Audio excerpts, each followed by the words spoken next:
Welcome back, music fans, and welcome to the year 1998 and Battle of the Ballads as you join Joseph, Gregory, and myself for yet another journey down some of the great tracks we received. This week we had quite a few responses from the audience, and some new folks actually chimed in, so that was pretty cool. And I don't know if you guys had a chance to look at I did, and you were very nice to everyone who responded. it. Well, to kick things off, we had Corey Banker, Mariah Carey, My All, and his sleeper pick would be Did He Come With Me? And I'm going to be honest, I re-listened to this Godzilla soundtrack like 3 times in the last week just because it was such an eclectic mix of music, but also Rage's Shelter gets me every time. The real question is, how many times did you rewatch it? 0. Absolutely 0. You didn't want to see Matthew Broderick fight a giant CGI monster? No, and actually I want to kick myself for ever buying the VHS of that movie. Uh, Shame on me. David Simmons said he's pretty sure Usher ruled that year. Insert any Usher song here. My Way You Make Me Wanna. Jessica Stiateki gave us Don't Want to Miss a Thing from Aerosmith. I spoke last week about how Aerosmith's Pink made me never want to listen to them again. Fly Away from Lenny Kravitz, Lauryn Hill, Doo Wop, Iris from Goo Goo Dolls, One Week from Bare Naked Ladies, which I have a feeling might be on Joe's list. Incorrect. Excellent. And she said she feels like this is getting harder and harder. I took a sneak peek into 1999, and it sure as hell is going to get harder. Adrian came back to us this week after wanting to live in 1996. She did give us something for 1998. She gave us Lauryn Hill Doo Wop, one of the most important albums of the last 50 years. I said what I said. The Miseducation of Lauryn Hill is timeless. It's an absolute masterpiece. I can't deny that. Dan Brockway gave us the Beastie Boys Intergalactic, and I saw his response before I even looked at the year, and I kind of forgot all about that song with the Beastie Boys because, it's off, you have like one album of theirs that's just a masterpiece, and the rest kind of just falls into place. Ellen came back to us with quite an interesting list, and Ellen, when you come on, I'm going to ask you what your feelings are on Jay-Z because I'd never expected it to show up on a list of yours. But we have Believe from Cher, This Kiss from Faith Hill, Fly Away, Lenny Kravitz, and she said keeping the Disney Renaissance train rolling, Reflection from Mulan, When You Believe from Whitney Houston, Mariah Carey. She said Note, the Prince of Egypt soundtrack is a gem, Hard Knock Life, Ghetto Anthem from Jay-Z, Wide Open Spaces from the Dixie Chicks, One Week, Bare Naked Ladies, and Baby One More Time from my beloved Britney. Brett Meyer gave us Hard Knock Life, so we've elevated a little bit since his Jock Jams recommendation, but I did re-listen to Jock Jams this week, and yeah, it's a masterpiece. Friend of the show, Tony, gave us Another Brick in the Wall from Lane Staley and Tom Morello, Class of 99, Alice in Chains Get Born Again, Kiss Psycho Circus, Def Leppard Promises, Van Halen Without You. It was the first album not showcasing David Lee Roth or Sammy Hagar, but it had Gary Cherone from Extreme, which was an interesting time for them. The Flies, Got You Where I Want You, Whole Malibu, and Fastball Fire Escape. He said he could mention 30 more, but we get the point.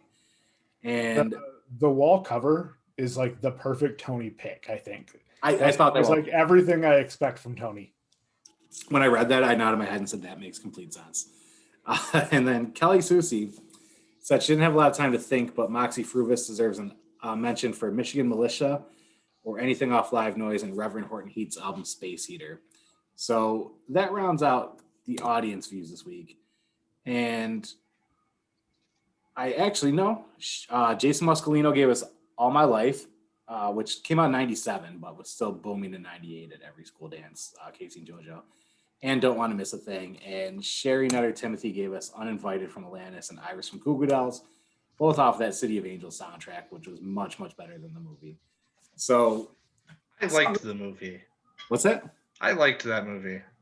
I'm not going to say I hated it, but I'm going to say that I rewatched it after re-listening to the soundtrack this past week, and it does not withstand the test of time. I mean, I've only seen like a Stalker Angel.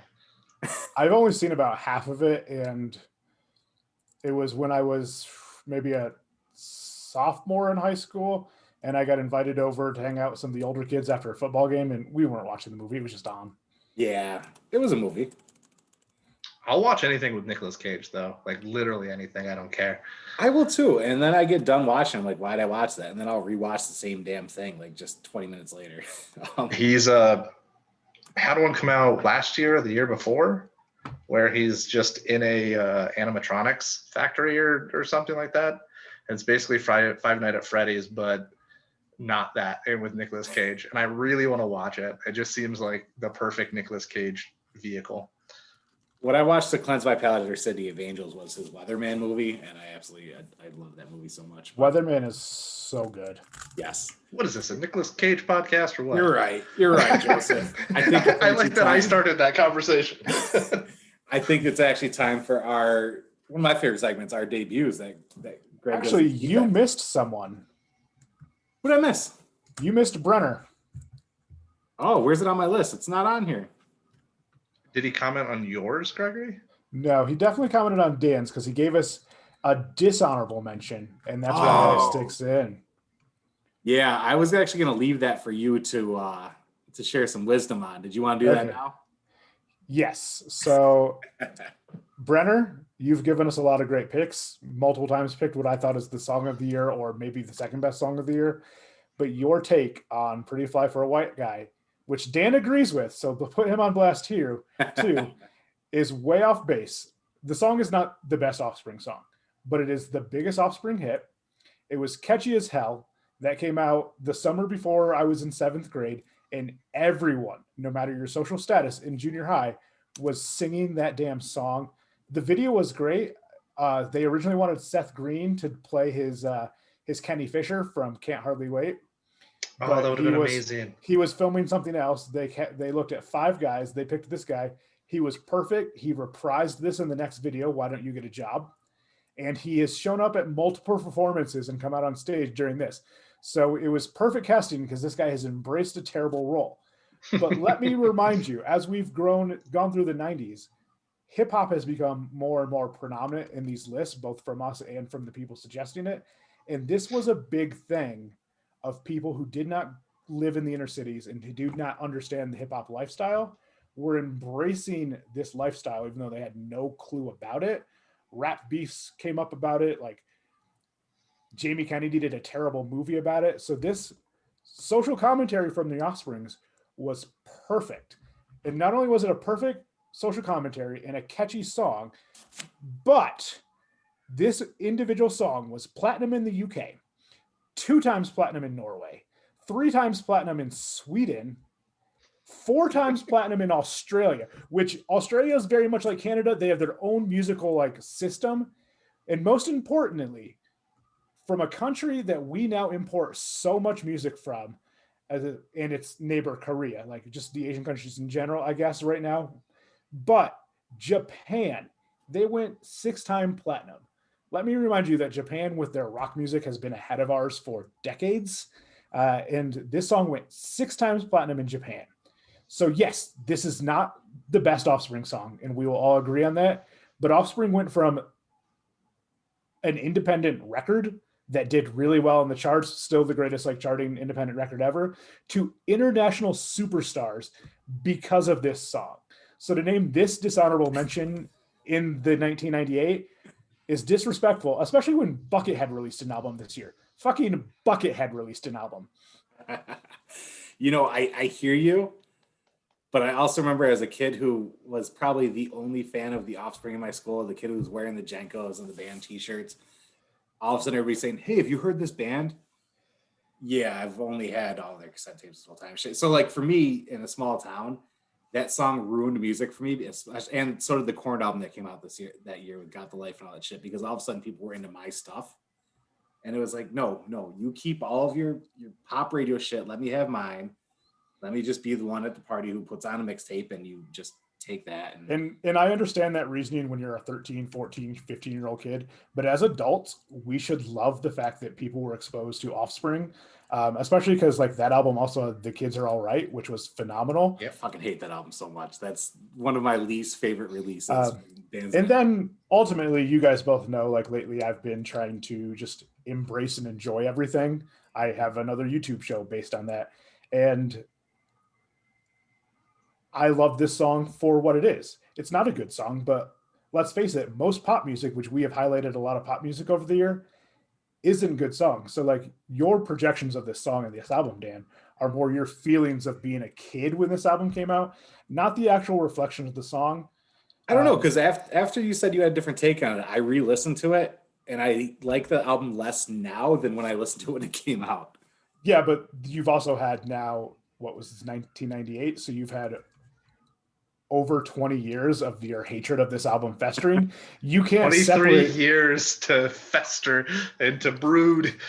You Damn you, can't. Dexter with Skeletor hands. Yeah, you can't separate that, because I initially liked this song, but I didn't like this one, and I didn't like Get a Job after it because of how much I didn't like this one. And now listening back to Why Don't You Get a Job, I love that song. So it's just like, I probably went through the next 10 years of my life not liking Offspring because of same feelings, but this is a catchy song, and clearly I just read internationally this is a beloved song, and we're here to love music and not hate on music. And I know where Brenner was coming from, because I think we've all probably felt that way about this song and many others. Yep. When we get into Bright Eyes, I have very similar feelings with like later day Bright Eyes stuff, especially one of the songs that's covered by every fucking artist people love these days. You know what's interesting though, and I thought about this too. So they had Americana, right? We talked about how they were on the charts, they peaked and all this stuff. But where were they afterwards? You know, a lot of that, yeah, they had the acclaim with that, they got the attention, and then they disappeared for 2 years, made an album, and then they disappeared for a lot more years. Because they couldn't keep up with that, because they pretty much altered their sound to sell a commercial album, which is what the studio even said. And it wasn't the Offspring, and it wasn't what their fans wanted, which meant that people weren't showing up at the shows, you know, that sort of stuff too. And so in some ways, when you hear it, like, yeah, awesome, they got that acclaim, they got themselves on the map in a time where they shouldn't have, but it was also career suicide in a lot of ways.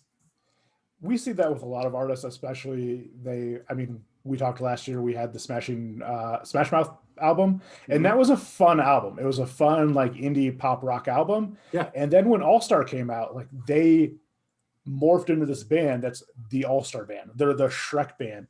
And really, they were never going to be anything more than a fun pop rock act, but they recorded that album and changed the chorus to appeal for that same reason. Yeah. And it's tainted a band that was really, really fun. And that's the give and take. I think if Nirvana had come around in the late 90s instead of the early 90s, we would have seen Kurt Cobain either completely disappear, or he would have been doing like a pop rock with some alternative feel album. Yep. Unfortunately, that's just what became with the music industry. And we see it now, I think, because the critics out there are our age and everyone can have a blog. We're seeing the respect for more artists. I mean, look at Ashnika, who I've fallen in love with in the last couple of months listening to her. She would not fly in this very commercial 90s record label appeal. The language, the weird beats, the sing-song rapping. Yeah, well, I mean, even SZA, who has already established herself, you know, she's already bashing a record company for her latest releases for not doing enough for her. And so basically because she didn't sell out, she stuck to her style. She's not getting it. I totally get it. And when you get into music, yes, you love music, but you also want to make money doing it. And it's a tough gig, especially back then in 98, you know, where you didn't get the revenue from the tickets. Ticket prices were a lot less. Surcharges weren't there for what they are now. You know, your record release, your CDs are based on what you sold at Media Play, you know, so I definitely get it. And I get the premise of it. But even Dexter came out and said he thinks he did himself a little bit of an injustice afterwards in terms of the band's longevity, because they hit this moment where it's like, well, fuck, what do we do now? You know, because the song started as a joke to them about, you know, white people trying to steal urban culture. And I love that angle of it. And I think I was it Joseph, I messaged, like, if it was any other band, I probably would have been all about it. But because it was the Offspring, who I absolutely like adored, I was like, fuck this. So yeah, it's definitely an interesting song. And I think you made a lot of great points, Greg. And it's interesting because Brenner just hit something I was going to hit upon anyway, because having re-listened to the song a few months ago, I was like, man, this song is better than I remember, even though it's not good. It's a good pop rock song. Yeah. But it came out for you and I, Dan, definitely at a time where, I mean, cool teenage boys don't listen to commercial pop rock. We just don't. It's that phase you go through. I didn't get back into pop music until my mid to late 20s. And now, as you guys know, I'm all about Carly Rae Jepsen. She's a musical goddess to me Oh, I fucking because love pop. and that's just where it is. And unfortunately, when you're an indie band who has beloved classics, when you do a pop record, it always hits wrong. But there are so many people that only know about Offspring because of this record. And there's a lot of respect for that. And I can get them, not musically. I saw Get Up Kids a couple years ago, and On a Wire is my favorite Get Up Kids album. Uh, they said, fuck that emo shit after they played one song off that album. And I was like, It's such a good album, though. It is. It's a great album. it is, but it's not the music they wanted to make. It was Sure. that indie pop was hitting. That was about the time of the rise of Saddle Creek, Dashboard Confessional. So they wanted to make a record that those contemporaries and not be like a transplant, a band like punk guys love, but doesn't get mainstream. And then they regretted it. And they're welcome to regret it. It doesn't matter. I'm still going to love that album, and we will talk about it at length in a couple of years here. But I think that brings up two kind of interesting things. One, I was going to talk about when we get into like the early 2000s, there's going to be a period of time where I think I'm not going to have nearly as many picks as some other people, just because, you know, that was when I was hitting my kind of phase where it was girly to listen to pop music. And I listened to some of the indie stuff Gregory was listening to because I wanted to be cool for Gregory, but it doesn't hit the same way for me. Like I've never really, outside like Bright Eyes and maybe a couple of others, that never really was my thing. So I stuck so rigidly to like alternative rock, like Breaking Benjamin, Linkin Park, that kind of sound, and that was it. That was all I listened to for years, and I was smack dab through like junior high through like the middle of high school. So that's actually going to be something I was going to talk about in early 2000s. But also I think it brings up, that whole conversation brings up another interesting topic that I feel a lot in sports as well. I think fans in general just need to pull their heads out of their asses. Like I think so much of the downfall of things, or so much of the consternation and pain that fans feel, is self-inflicted bullshit, right? Like, and I've done it myself. Like the most recent A Day to Remember album is only okay because it doesn't sound like early A Day to Remember. But that A Day to Remember album, You're Welcome, existing does not make Homesick go away. And I can listen to Homesick on repeat and love it. And then I can revisit the songs off of You're Welcome that I appreciate. And that it doesn't take away from what's already existed. And I think we see it a lot in sports too, where like people are like, oh, you're just a bandwagon fan. Okay, who cares? They like your team because they're winning. Like, cool, that's a good thing. You've got more people that like your fans. You know, like and we see it with everything. People are like, yeah, but that's not, you weren't there when, and I think a lot of times fans of things just need to pull their heads out of their asses. But yeah, I mean, I'm a self-proclaimed music snob when it comes to this stuff too. So it's, you know, it's I'm always a deep cut guy. I'm always I don't want to say I was their first guy because obviously many people were, but it, you know, like when Khalid broke out on the music scene, I had seen him on a performance on like some student of mine's freaking IG at one point because they went to the same school, and I'm like, wow, this guy's gonna be a star one day. And then he was on Jimmy Fallon. I'm like, this guy's gonna be a star one day. So, you know, there's certain careers I follow, and you know, I'm proud to have been there since day one, like showing support, and that's when I'll buy the cassette tape, the hoodie, you know, all that stuff. I love being part of that. But it's when everybody else like, hey, have you heard of this? Well, yeah, as a matter of fact, I've shared so many fucking videos of these artists, and you just pass them over. And now that they're on your top 40 radio station, or doing a duet with one of your favorite singers, now you listen, when it's been on my Twitter, it's been on my IG, it's been on my Facebook. Yes, I've been sharing the shit out of these local artists, trying to promote them. Like, you know, it's just, to me, it's awesome that they get the fanfare, but you know, if I love somebody enough, I put in the legwork. Like when Gregory opens his bookstore,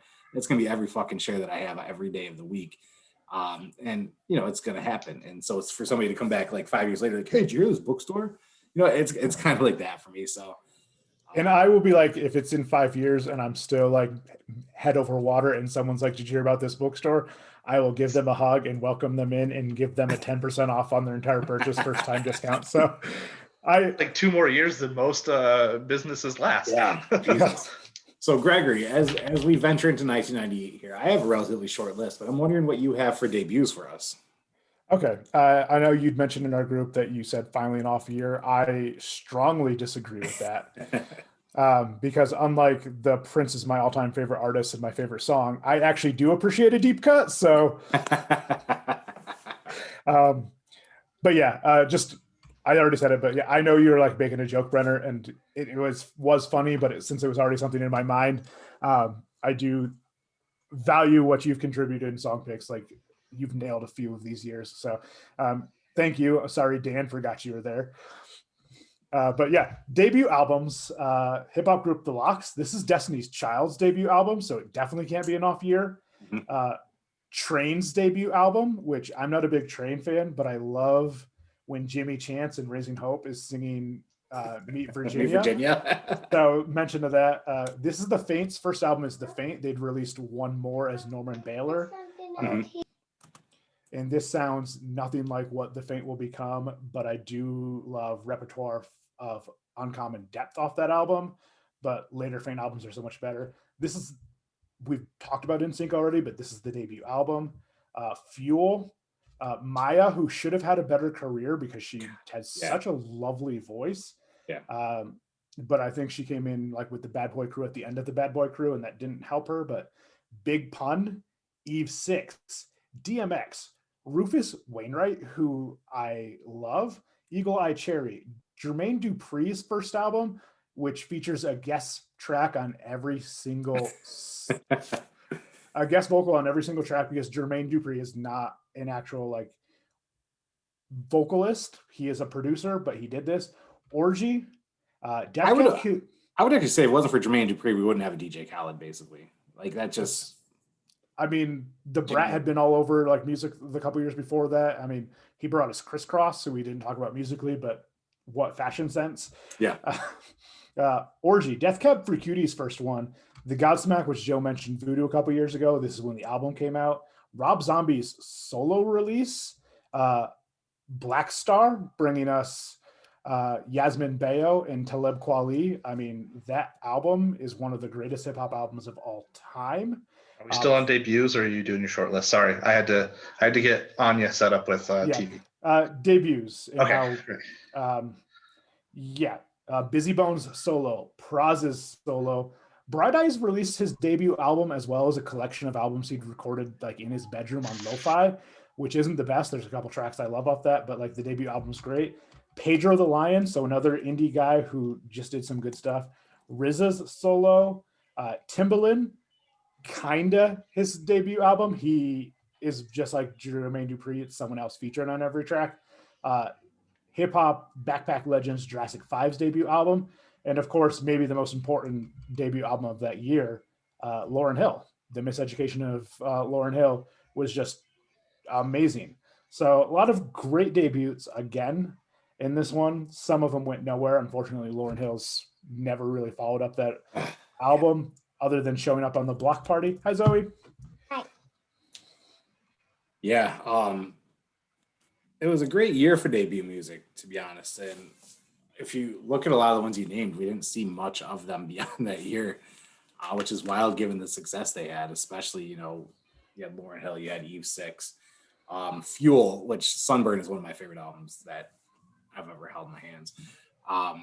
It's interesting to see them kind of fade out. Even Eagle Eye Cherry, who still to this day, you can't walk through like a BJ's without that song coming on, Save Tonight, so it's. And that, I think he's hurt by the fact that he's Swedish, I believe. So this was like his American breakout. Yeah. I'm not gonna lie, I haven't gone into depth. He might still be making great music in Sweden. They appreciate pop rock over there.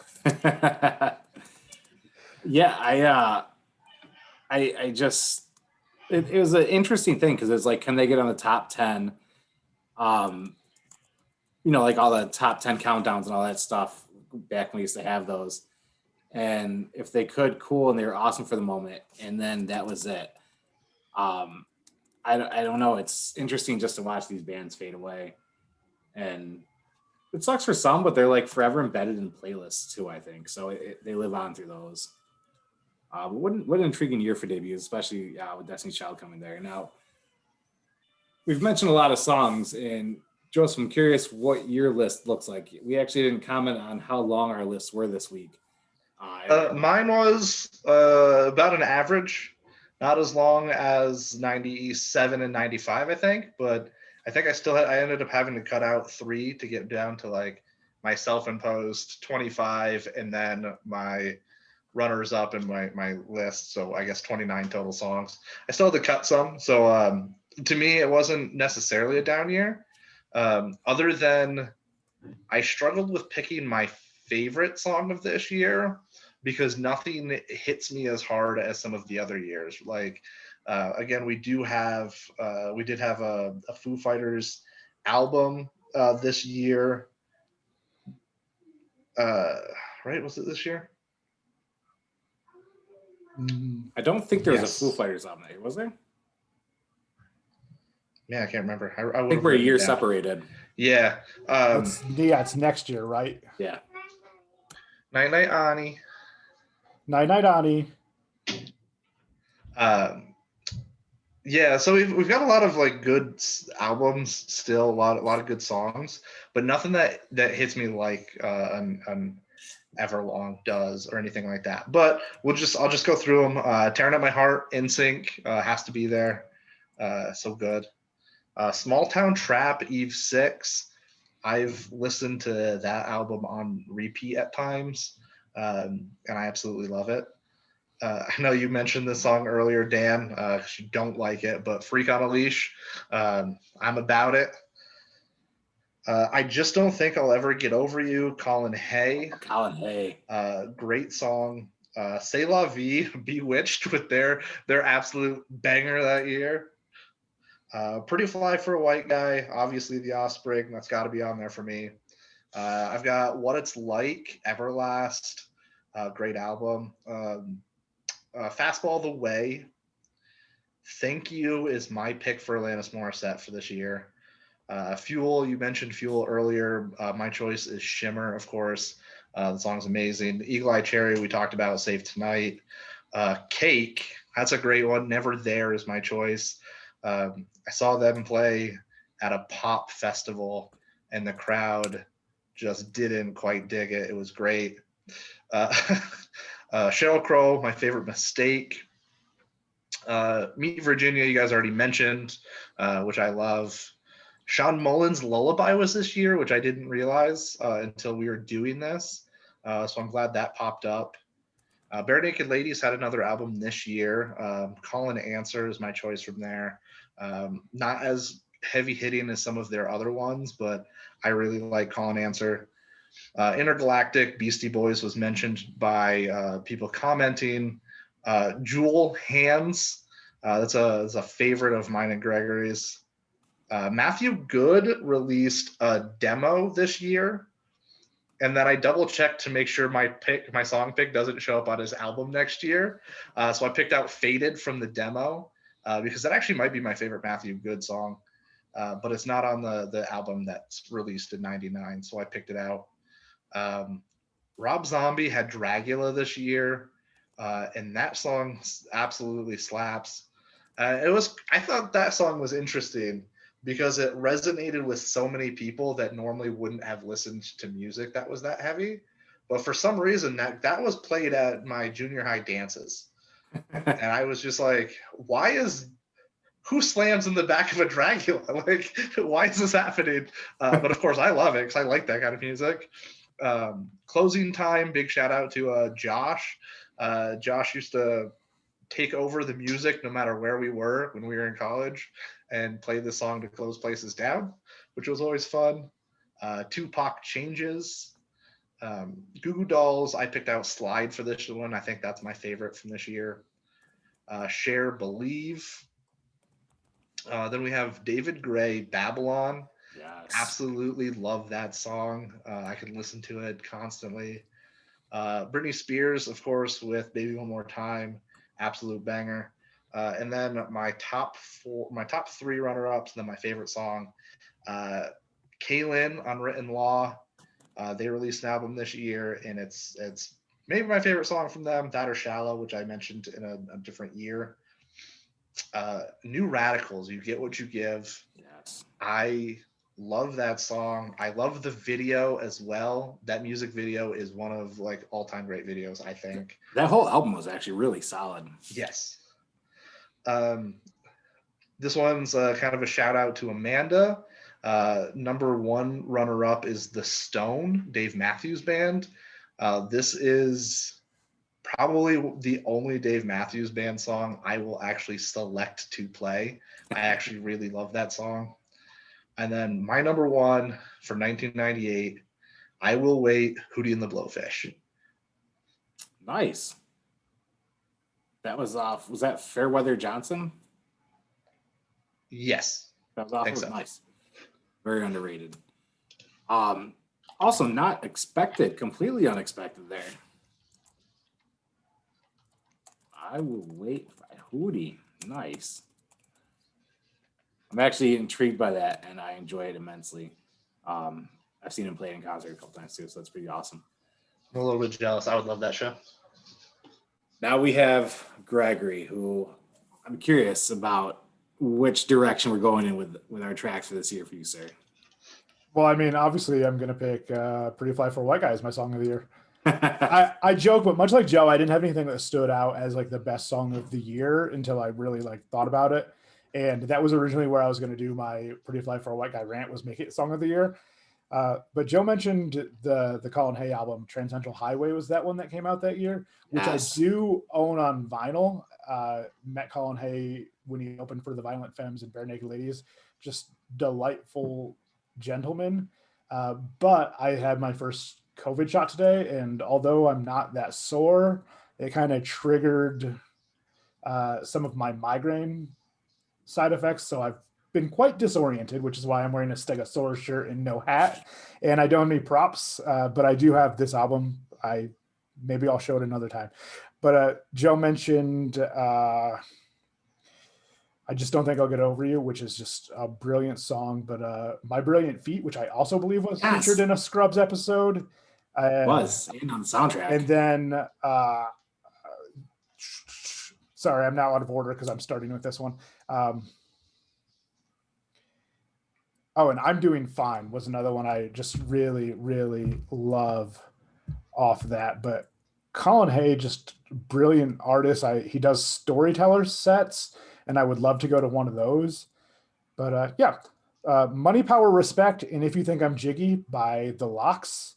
No, No, No, Part 2 from Destiny's Child featuring Wyclef. Closing Time, Semisonic. Much like Joe, it's regularly played by friends in the bar, but I can tell you bartenders for the most part dislike it. But I was at a bar, and for some reason, I think one of the schools did like spring break a week earlier than they usually do in Pittsburgh, and this bar was not ready for the amount of drunk young 20s there were in that bar, to the point where the two waitresses at one point used me as a shield so they could do shots. So for some reason that night, Closing Time just felt right. And sure enough, the bar cleared out when I played it. And one of the bartenders walked over and said, I normally hate it, but thank you, and gave me a drink. So don't play Closing Time at the bar on your bartenders. Joe's friend Preja, I love him, but he's an asshole. So there's a lot of songs that bartenders hate, though. So if you had to avoid every single song that bartenders hate, you'd have to stop playing the jukebox. So I'm going to politely say to hell with that one, because I get it. They're there. They have to hear the same songs every single night, maybe multiple times, but I'm not there every night. I don't have to listen to this song multiple times every night. So as a former bartender, let the bartender pick the last song of the night. Sure. Last song, I'm about it. Absolutely about it. Yeah. Well, and I'm actually with Joe. I mean, play the music. You're spending the money on the jukebox. You're spending the money in the bar. Just tip your bartender well and be cool to them. That's what I found is the friendlier you are to the bartender, the less they're annoyed by any song you play. I know there's a bartender in Pittsburgh who, when certain songs would play, would just assume I was in the bar, and one time sent me a text that said, someone else is playing New Kids on the Block and you're not here. So I remember nights when I'd be bartending and they would play the songs they knew pissed me off, and they'd be like, look at his face, look at his face. And then they do shots because how pissed off I looked. But they did always tip well. There were just certain songs like Closing Time that everyone fucking hear again. Yeah. But I mean, there's many bars in Pittsburgh when Creed plays, the bartender looks around for me. So oh yeah, I mean, I don't know Love how many Creed. bars I've cleared out with like 4 hours of Gaga blocks. So Yeah. I totally get it because I've been on both spectrums, but definitely. I mean, there was one time in December that a couple friends and I, while no one else was using the jukebox app, we took over and played Mariah Carey for just a solid hour. And the bar cleared out except for one other group who was also friends with the bartender. And then we all went and drank at the bartender's house. So, but yeah, no, be friends with the bartender and then you can play whatever music you like. Yes. But yeah, Tearing Up My Heart and Sing, Joe mentioned, and Still Not a Player featuring Joe from Big Pun. What a track. The Incubus remix / covers, great too. I know Dan will mention that when we get to it, I'm sure. He'll definitely be talking about Incubus that year. Oh yeah. Rough Rider Anthem, DMX. This song is another one in junior high. Like every guy I know was singing that chorus. April Fools by Rufus Wainwright. This debut album from Rufus isn't my favorite Rufus Wainwright, but April Fools might be one of my favorite tracks of his. The Boy Is Mine, Monica and Brandy. What a track. I know it was a Brandy track, but Monica's album that year was called The Boy Is Mine. I believe it was on both because they really shared vocal duties, but oh yeah, great video, great song. Space Lord by Monster Magnet, just that video was killer, mocking like the Puff Daddy thing. So it's very much in the same like vein as Pretty Fly for a White Guy, which is like the movement at the time. My Girlfriend's Dead by the Vandals, which I first encountered mislabeled on LimeWire as an Unwritten Law track. But I think they do a cover of it. But yeah, I'm disappointed I missed that one because that would have ended up on my list. Yeah, Unwritten Law does sound similar to the Vandals, so I understand how that could be mistaken. But yeah, great track there. That Beastie Boys album, Intergalactic, has been mentioned a couple times, but that's when they added a DJ to the official lineup, and it changed the sound so much, but also not too much. But 3 MCs and 1 DJ, which is great. And then Body Moving as well. Save Tonight, we've mentioned Eagle Eye Cherry. Money Ain't a Thing, Jermaine Dupri featuring Jay-Z. Just a fun video. Blue Monday by Orgy. I hate when a cover is my favorite track by an artist, but a cover is my favorite track by the artist, and I love it more than the original. My world. Dan knocked this Korn album, and I get it. It's not as good as the first two, but I don't listen to the first two without this album. And plus, Freak on a Leash and Got the Life are just great fucking songs. With this album, it's not that I knocked the album. I actually really like the album. I hated the people who just caught on with the album, being like, hey, have you heard of this band? I've only been wearing the t-shirt for 5 fucking years. You know, that's what got me. Yeah, I love the album, actually. Well, it's a band I'd known before then, but like until it was on MTV, I had never listened to them. And then I traded a CD I didn't like to a friend who had the Korn debut album. So I went in on Korn on this time. Living Dead Girl off that debut Rob Zombie album. Another, like I've mentioned before, like Rob Zombie, White Zombie is a regular strip club thing. For a guy who's only been to the strip club like 5 times in my life, I've heard so much Zombie in the strip club. And this is a weird one. Every time it comes on, I'm like, you're dancing to Living Dead Girl. At least dress as a fucking zombie on that pole. Whole Malibu and Celebrity Skin. Celebrity Skin, I believe Billy Corgan helped write. And might be why it's the best whole track.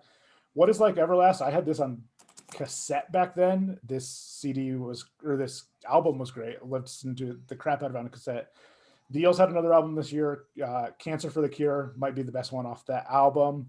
Rosa Parks from Outkast is another one where I'd heard Elevators before, but this song helped introduce a lot of people to Outkast. Amazing. And then, of course, once Stankonia comes up, they just blow up and then literally blow up as a group. But I've mentioned her debut, her duet with Kid Rock kind of soured me on Sheryl Crow, but My Favorite Mistake is phenomenal, so it's still getting mentioned. Good track. Ghetto Superstar off that Pros debut album, which has Maya, who I'd mentioned is phenomenal, and I don't know why she didn't have a better career. And also ODB, RIP. But that track is another one that was all over junior high. Cake's Never There, Joe mentioned, is amazing. Joe mentioned You Get What You Give, New Radicals. I love the Inside Out Mickey Mouse shirt because they didn't understand like censorship and paying for things. But I think this is like their second or third album. So, and this first time they had a video hit MTV, so I get it. Fatboy Slim, Praise You, and Rockefeller Skank, my two favorite Fatboy Slim albums, I think. Day Sleeper, REM, that one's for Kelly. Love You Like This by Faith Evans. Faith Hill and Faith Evans both had albums released this year, and when I just listened to a top hits of 1998, they played back to back, which was fun. But I love Faith Evans' voice, and Love You Like This is just such a phenomenal track. It's not their debut album, but there's a punk band refused to release an album this year, and I just couldn't narrow it down because it's one of those albums you have to listen to as a whole.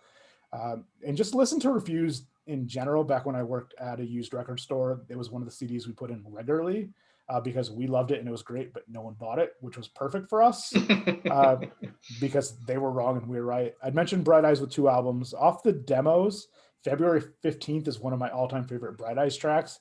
It's definitely the best one off that was like demo stuff, but the album was tough. I narrowed it down to 3, but Contrast and Compare, June on the West Coast, which I have a good friend who every June texts me that like a lyric from that song.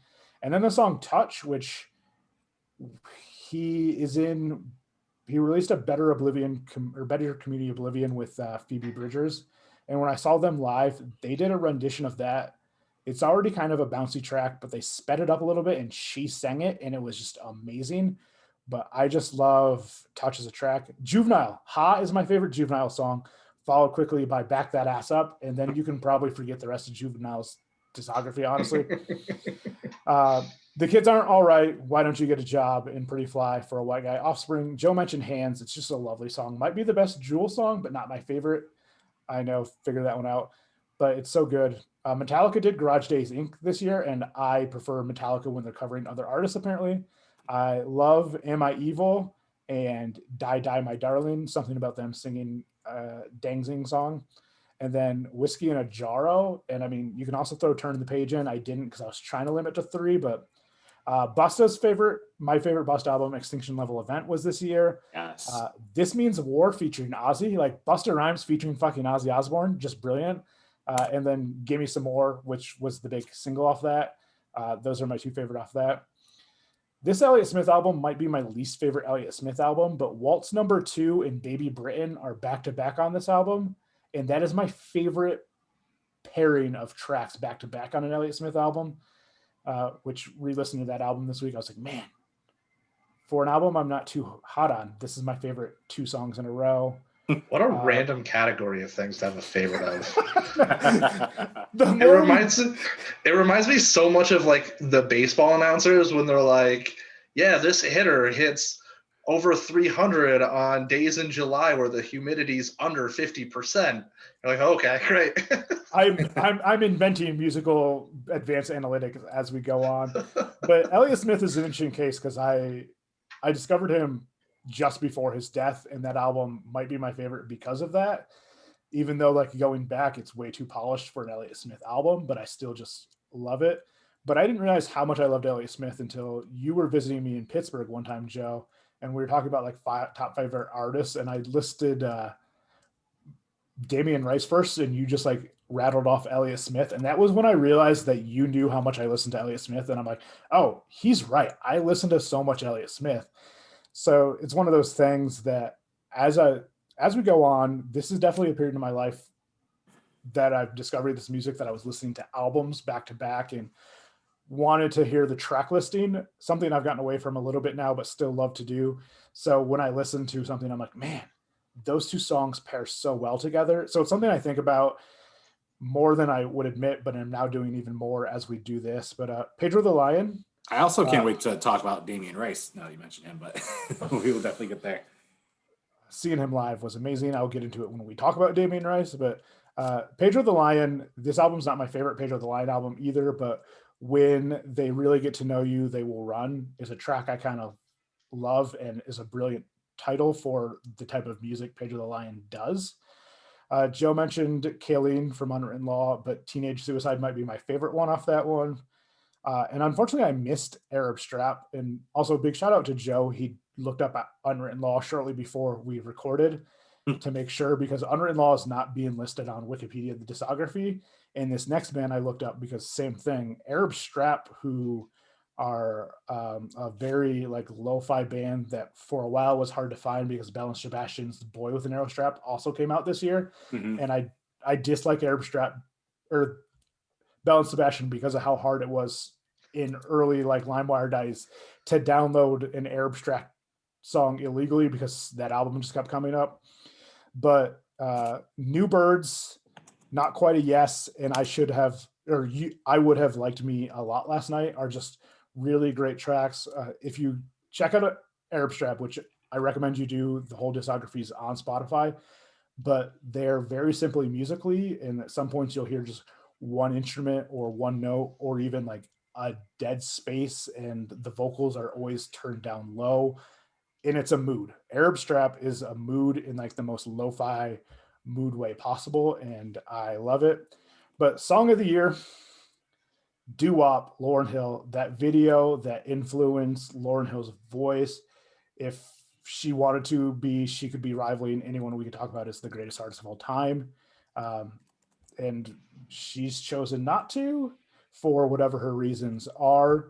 Um, but good for her. She released like a nearly flawless album, um, considered by many to be the greatest hip hop and alternatively the greatest R&B album of all time. So like she straddles that line perfectly. Just a great first single off that album, great album. So for me, like when I really thought about it, Doo Wop has got to be it. It's hard to argue against that track, to be honest. And So that, I randomly looked up an album because we were talking about missing things, Mhm. because there were a couple off of your list, Gregory, that didn't come up when I was doing my search. So like there's a couple that I'm actually like kind of upset I missed, but I randomly looked up an album that I thought maybe was released this year, and I want to change my pick of the year. This is a whoa, first. Let's do it. In Your Image by 5440. Oh, good interesting, track. interesting. I had completely forgotten that they had released that album since when, in 1998. But it got me thinking, like, I've missed so many things, and I was like, I need to look at that because it's been stuck in my head for the last like 6 weeks, like on repeat. This song is just so good, and nobody knows about 5440 because again, we're in this this land up in New York where we get a lot of Canadians. So 5440 being a Canadian band that started in the 80s, a lot of people don't know them. I was fortunate enough to be in high school on Lake Ontario, so I got all of the nice Canadian Mhm. music, which is how we've been able to bond over all these years. And we had a father who has multiple 5440 CDs. Although I don't know if he still has the CDs since he's gone digital, but I think he probably still has them all in the basement somewhere, just in They're case in he a ever box, needs I to think. back him up. But I like that the first time, because I almost did that Elliott Smith like 2-4. I almost did 2 songs of the year because they work perfect as a run. So I'm glad we still got a first time ever thing. Yeah, and I have a first time ever as well, but it's been remedied, so I will bring that up as I get to mine. I'm gonna start. I had All in the Family, Children of the Corn, and Dead Bodies Everywhere from Corn. To be honest, I love that album. I think it was great, and to see Ice Cube show up on a Corn track was just amazing. That's the year they did the Family Values tour, right? The first one. It is, and it was. Yeah. I went twice. It was absolutely amazing. All in the Family, when I could actually stomach Fred Durst, and Children of the Corn, bringing Ice Cube on was just incredible. Um, All the Kids Are Right by Local H, big Local H fan, and seeing them on there was pretty solid. American Woman, Lenny Kravitz was just everywhere. Ava, Adore, and Perfect by the Smashing Pumpkins. We had Barroom Hero from the Dropkick Murphys, still one of my favorite Dropkick songs. Watching them perform that on St. Patty's Day in Boston was incredible. That Goo Goo Dolls album, that Dizzy Up the Girl, Black Balloon, Broadway, Dizzy. I think Joe mentioned Slide.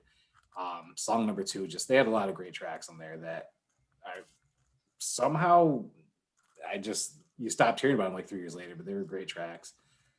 Can I Get a Money Cash Host from Jay-Z? Can't Get Enough of You Baby by Smash Mouth. I don't mention it as one I love, just one that was everywhere. Isaac Hayes, Chocolate Salty Balls from South Park. It just has to get a mention. It just has to get a mention. It was everywhere. And I remember just being at that age where it was slightly inappropriate but fun to sing. My favorite Semisonic song off that album, Feeling Strangely Fine, was actually Singing in My Sleep. I love that song. To this day, it still hits a lot of playlists. For Amanda, Joseph, I have Crush, Don't Drink the Water, Rapunzel, and Stay by the Dave Matthews Band. And Rapunzel is the only Dave Matthews Band song that I will listen to. Is that Don't Drink the Water a Depeche Mode cover, or did he just have a separate song called Don't Drink the Water? It's a separate song where he just, with his grainy voice, urges you to not drink the water repeatedly and for no reason. Madonna had Frozen, A Ray of Light. Pearl Jam, Given to Fly. Brandy, Have You Ever? I love that track. One of the few country songs I like by Steve Wariner, it's Holes in the Floor of Heaven. Really not a big country fan, but I remember that song and I actually listened to it recently. I really enjoy that. Hooch by Everything. I'll Be Edwin McCain, which somehow he's not that great of a singer, but nobody can sing that song like he does, despite how many reality shows we watch. Just nobody can nail it, even though he's completely flat when he sings it. So it's a very interesting song. It's All Been Done from the Bare Naked Ladies. Love Me from Shaggy. My Father's Eyes from Eric Clapton. Sheep Go to Heaven from Cake, which was my favorite Cake song of that year. No Shelter from Rage off that Godzilla soundtrack. Out of My Head and The Way by Fastball. And anybody listening, please listen to Fastball's discography because it's actually really fucking amazing. They are a solid band who I just think came out at the wrong time when everybody kind of sounded the same. The alternative scene was just pushing shit out there, hitting top 10 hits and then gone. They, I think, they were 2 years too early. Had they come out like 2 years later, like you have Napster, and then I think they're a bigger band. Although I know this isn't their first album, but if like The Way comes out 2 years later, I think people deep dive because they can just download it illegally. Yeah, and I mean they came out. People were still listening to Everclear, Vertical Horizon, and all that stuff was pushing them further and further down. So yeah, they had The Way, but nobody cared at that point. It sounded like a little bit of disrespect on your lips when you said Vertical Horizon, and we don't stand for that, Dan. Oh, I love Vertical Horizon, but nobody cared about these guys when they had to contend with Gray Sky Morning. How can you? So it's just I think that they definitely were the wrong time, and they have a lot of great tracks. Pure Morning and Every You and Every Me from Placebo. That was another great album. Push It from Garbage. Sail Away and This Year's Love from one of my favorite artists, David Gray. That album was just flawless. Save Yourself from Stabbing Westward. Bittersweet, Jesus Or Gun, and Sunburn from Fuel. Sunburn is my favorite song of theirs. We actually have a joke, my wife and I, that for my birthday one year, all I wanted was the Natural Selection Fuel CD, and she didn't buy it for me. And I'm still waiting almost 20 years later for this Fuel CD, and I've yet to receive it. And she just smirks when I say it. So I do love me some Fuel. Spiders from System of a Down, I think they kind of got lost in the shuffle. They appeared on a lot of tours and things like that, but it wasn't a huge time for them. Thank You from Alanis Morissette, which I never again want to hear in my life. I didn't even listen to it on these playlists. I absolutely fucking hate that song. Too Close from Next, which awkwardly played at way too many school dances for 4th and 5th graders, and it never should have.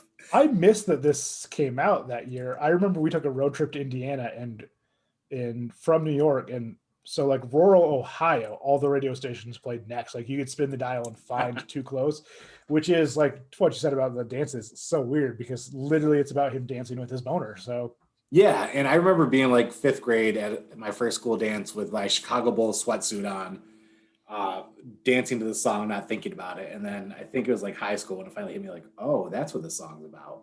While I was still wearing my Chicago Bulls sweatsuit. Because I haven't grown since 4th grade. And then off of Whitey Ford Sings the Blues, Ends by Everlast. I absolutely love that song. Such a great track. And my top 5 were really hard. And when I said earlier that I had a first this week, I actually came into this with 2 number ones. And Gregory, you helped me change that because to round out my top 5 were Are You That Somebody from Aaliyah, Stitches from Orgy, Definition from Black Star, one of my favorite hip hop songs of all time. Absolutely love Definition. My buddy Cliff and I used to kid and play to this at every party. Also, big misstep on my part that I mentioned Black Star and raved about them in the debut, but forgot to put one of the tracks because I could not decide which one it was. So It's such a banger of an album. it's one of those you have to listen to the album. Listen do. to the whole album to understand how great it is. It doesn't work otherwise, I don't think. You really do have to listen to it. It actually tells a full story. I mean, it's just such an epic album. And my two number ones were actually be Lauryn Hill Doo Wop and Tupac Changes. But you made it a little easier on me. I'm just settling on Tupac Changes. And the reason why is because I listened to it when it came out. I listened to it many years later. I listened to it on many playlists. I listen to it as an adult now. And Jesus Christ, the lyrics are so spot on, so on point with the times. You know, I know a lot of people called him like a hip hop prophet. And in many ways he was, if you listen to a lot of these tracks. And that song is just timeless, more than most, in my opinion. And, you know, I know it was originally recorded in 92 and it didn't see the light of day until we actually got it in 98. So I have to go Changes, you know, and you made that easy on me by picking Lauryn Hill because that was up until 3 minutes ago, my tracks tied. Which is interesting because I thought Changes was in contender for your song of the year. And then I left it completely off my list. Mostly because it's nowhere close to my favorite Tupac song. It's brilliant and there's a reason it was everywhere, but also when you sample a song and your sample is just the song, it's a remix. I don't know, man. Tupac gave Bruce Hornsby a little love there that he never would have seen. But, I mean, I love the Greendale Anthem cover of Better, so. Greendale's the way it is. You know, when I think of songs, like one of the first hip hop songs I had Zoe listen to outside of Wu-Tang Clan was this song, just for the message alone. I think lyrically it's just incredible. So you made an easier choice for me just to go with that one instead of having two to try and come around about two when we actually start narrowing these down at the end of the decade. So yeah, if you pick two songs of the year, that means your pick is automatically disqualified for that year, I feel like, because yeah, and I had that feeling too.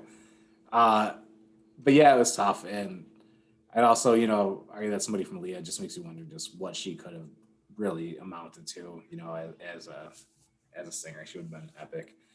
I don't know because like her acting got such rave reviews. I think we would have seen her, and I know a lot of her contemporaries went the acting route but still released music, but I think she would have been so in demand that she wouldn't have had the time. LL Cool J and DMX have both said like the amount of money you can make for a movie versus the amount you can make for an album versus the time spent on both is astronomically like weighted towards acting, which is why DMX did so many bad action movies because he's like, oh, I'm gonna get 10 times what I do for an album and I'm gonna spend half the time. Like it makes sense. Well, if you ask my wife what our first date was the day after I walked her home from a party, it was watching Exit Wounds. So, and it's not a fond memory of hers. So I enjoy Exit Wounds. So you might be onto something there. I'm really looking forward to, I think 99 and beyond, because we have a lot more indie artists to explore. A lot of underground hip hop comes to mind. A lot of international flavors, you know, added to the mix. So I'm really looking forward to these years. I think 99 to like 2004 is a really solid mix of songs. And I'm looking forward to that journey. And before we end, I know we often ask plugs and things like that, but Joseph, with your pending nuptials here, I want to know what your wedding song is. So we haven't actually picked one. I knew it. Because there's not going to be, we're not doing most of the traditional things. There's not going to be like a first dance. I don't think we're not doing the whole. Little do you know, it's already been written in to the ceremony. Fair enough. There's no like pulling the garter off or bouquets or anything like that. It's just, we're not even doing vows. We're writing letters to exchange amongst each other later in a private, intimate moment, and all our vows are going to be is what Gregory comes up for the ceremony, which I'm looking forward to. But we have started putting together a playlist. There's mostly 90s because we were trying to come up with things that both our families would enjoy. Mhm. And that rules out just about everything I've ever listened to. Except for Rod Stewart. Except Rod Stewart. That would actually go over well with both families. Nice. But I can't make a playlist of, Via Ford and A Day to Remember, because that's just not gonna hit right at a wedding. So Yeah, it'd be a little tough. yeah. Plus, you don't need a song of the wedding or a wedding song when the minister's the showstopper. Reverend Dilcox is the show. Amanda and I have songs that we share that have made it on our playlist. I'm With You, Vance Joy is one. Because of Schitt's Creek, The Best, Tina Turner is one that comes up a lot because I will randomly sing it and dance up on her. So there are songs that her and I share together that are on the playlist, though. I'm assuming I Want to Dance with Somebody's on there. I know Of she course loves it her is. drunk I Want to Dance with Somebody dancing. I love it. Of course it's on there. I bring that up because we actually have one, maybe two weddings now that have been referencing our episodes here for songs for their wedding playlist. So that's pretty awesome just to be a part there. So we'll be spectators from afar. So we're glad to contribute. That is really cool. It's just a fun thing to get those messages. I offered to make the playlist for them, but it was going to be all Carly Rae Jepsen. I see nothing wrong with that. For their girls and I would be the only ones in there. For the folks building these playlists based on our song stuff, throw it in the comments. Share a link of a video or something like that. That'd be a lot of fun to go and check that out. That's really cool. Now, yeah. Also, definitely like and comment. I know Dan, you mentioned a couple weeks ago people reaching out to you because you're not seeing your post on Facebook even when they're tagged in that. Yeah. And Joe pointed out if you subscribe and sign up for notifications here on YouTube, you'll get this. And I said last week, it doesn't matter if you do or not, we're going to continue to do this because we're loving it. But I do love that participation aspect as well. So yeah, subscribe, sign up for that notifications, share it so that you can hear your friends give us their opinions too.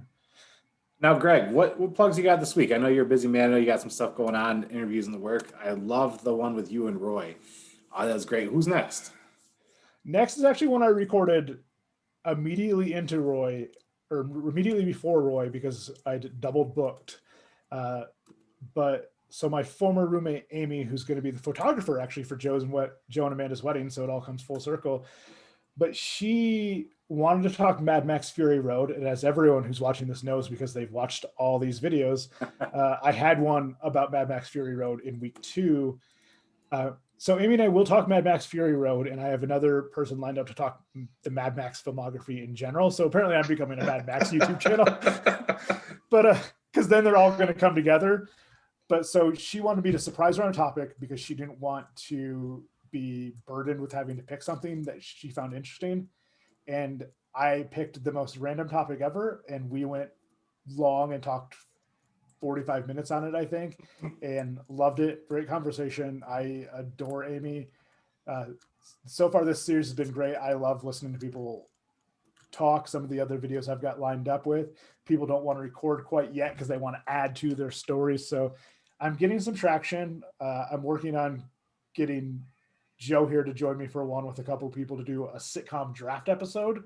Oh, Jesus. Where we have to draft sitcoms, and I'm trying to find people that have similar tastes, because if we all like 5 different sitcoms and we're not going to overlap, if there's not going to be someone disappointed they didn't get Community or Scrubs, what's the fun in that?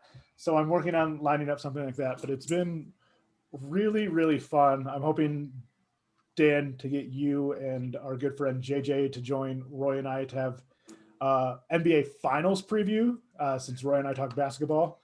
But Roy and I have 8 videos lined up because it was so great to talk to him. I said it in the post, I said it in the video, I was giddy to talk to Roy. I love that man. His children treated me just like any of my other nieces and nephews. They wanted nothing to do with me. in of course, the most playful way possible. They wanted to look but not talk to me. And it was wonderful. As you guys know, his wife Ashley is amazing too. So it it was really, really fun. And then, of course, Loki's this week, so No Coast Defenders will be coming back. Yep. After that. Dan and Tim, hopefully refreshed. A bit, yeah. After a bunch of work stuff changes, things like that, I think it's going to be good moving forward.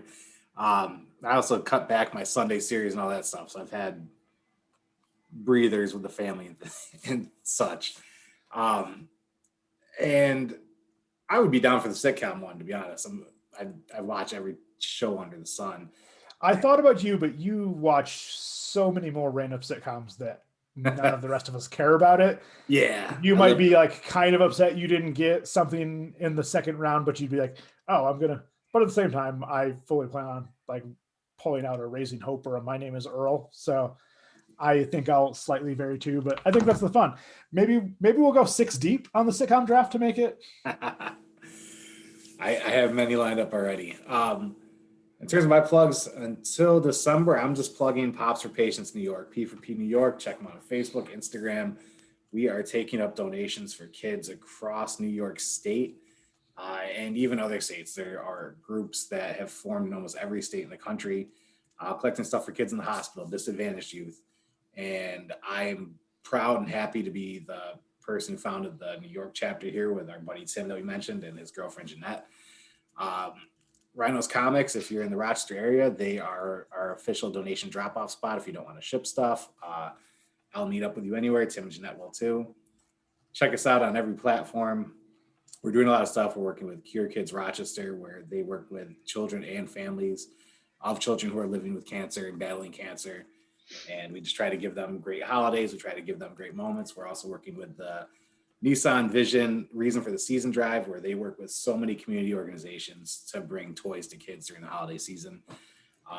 Local businesses have been stepping up with gift cards, everything. So from now until December, I'm just going to be harping on Pops for Patients in New York. It's something near and dear to my heart. We're 3 years old now. We hit the national circuit on iHeartRadio and many news interviews in our first year and have just grown since then. But it is 3 of us running this. So any donations are truly, truly appreciated. And when I say donations, it doesn't have to be monetary or even an item. Just share our message, share our flyers, share what we're asking for, what we're looking for. And that goes a long way too. And I appreciate anybody who is willing to do that. You will also see a hashtag grow together with every video that appears on my YouTube channel. That's simply an initiative to share YouTube channels and get subscribers and likes and spread the word of every channel. In an effort to kind of stamp out the toxic community that becomes people trying to get viewers and likes and spreads a message of love. It was started by Gary Baker here in the Rochester area with his comic book channel, Gary B, the Casual Comic Guy.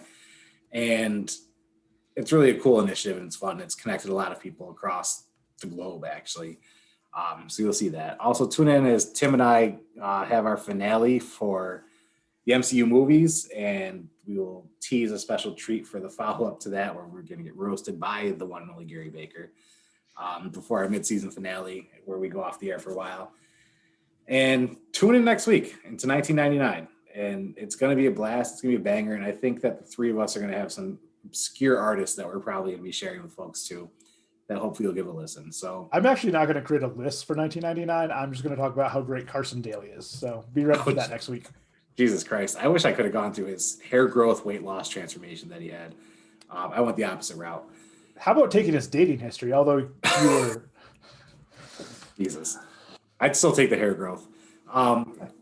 Gregory, Joseph, it's been a pleasure. I love this every week. Thank you.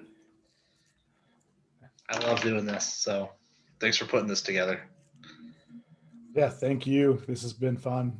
I don't know what we're going to do after songs. I mean, we've got soundtracks and Canadian artists lined up, but I'm almost tempted to start at 84 again and pick albums and see how many of the albums actually contain the song of the year. Because I know it's getting tougher and tougher for me to separate individual songs. I know I mentioned 2 or 3 this week that I was just like, couldn't pick a song, whole album. If you want to make this a 12-year season 1, I'm all in. Oh, we should definitely take a break in between before we go back and re-listen to all the same songs we already listened to.